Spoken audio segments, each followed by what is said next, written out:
Hello everyone, my name is Ankit Lawade. Today is 5th of July 2022 and the topic for the today's video is HTTP request and HTTP response. So this is my first original video in this topic.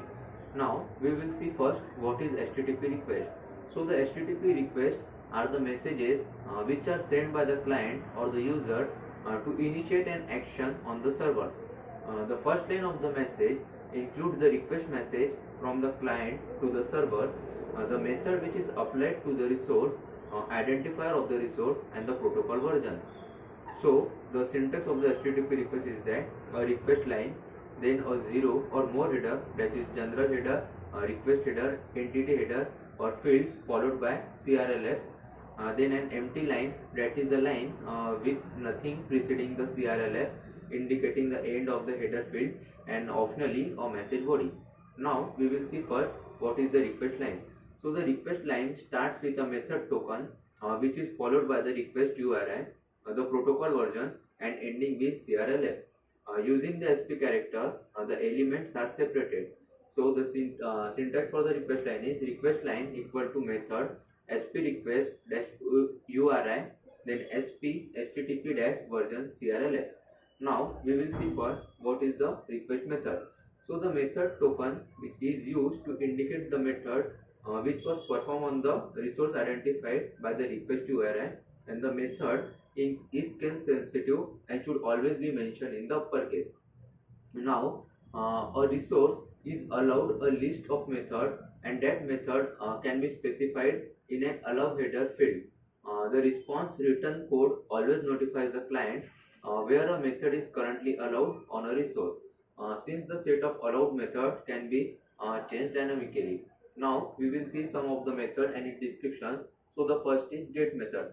So this method retrieves information from the given server using a given URI. So the get request can retrieve the data and it cannot apply other effects on the data. Now the next is head. So the head method is the same as the get method and it is used to transfer the status line and the header section only. Now the next is the post method. So the post request sends the data to the server. For example, file upload, customer information, etc. using the HTML forms. Now we will see the second part, that is the return URI. So the request URI is a uniform resource identifier which is used to identify the resource upon which to apply the request. So the syntax for the URI, return URI is request URI equal to star, then absolute URI, ABS path and authority. So on the nature of the request, these four options for request URI depends on the asterisk star, which is used to show that the request does not apply to a particular resource, but it will apply to the server itself. So it is allowed only when the method used does not necessarily apply to the resource. For the example is option star HTTP slash 1.1. Now the next is the absolute URI. Form is used only when the request is being made to a proxy. The requested proxy is used to forward the request and return the response. The example is get http to slash www.javatpoint.com slash www slash the project.html and http slash 1.1. Now the next is the absolute path which can't be empty. If in the original URI none is present, it must be given as a slash. Then the authority form is only used by the connect method. Now we will see the request header field for the HTTP request. So the request header field are used to allow the client to pass the additional information to the server like the request and the client itself. The request header field acts as a request modifier with semantic equivalent to the parameter on a programming language method invocation. Now we will see the next part of our topic, that is HTTP response. So the HTTP response sent by a server to the client. The response is used to provide the client with the resource it requested. It is also used to inform the client that the action requested has been carried out.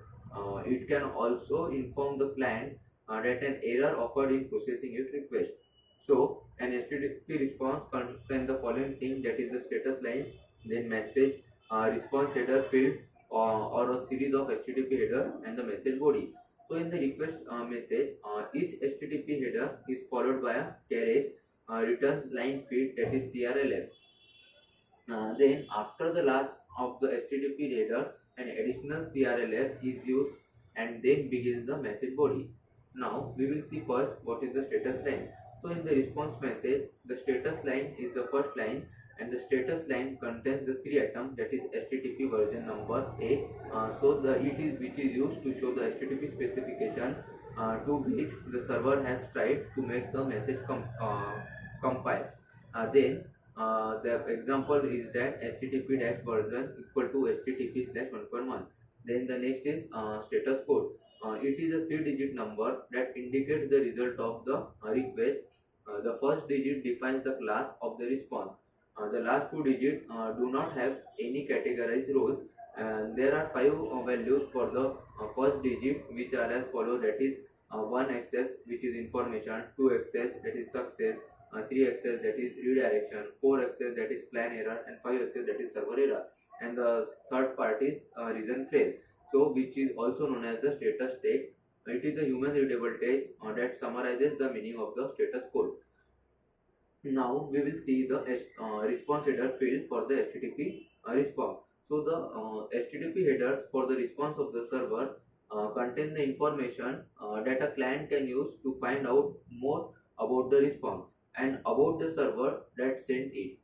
This information is used to assist the client with displaying the response to a user, with storing the response for the use of future, and with making further requests to the server now or in the future.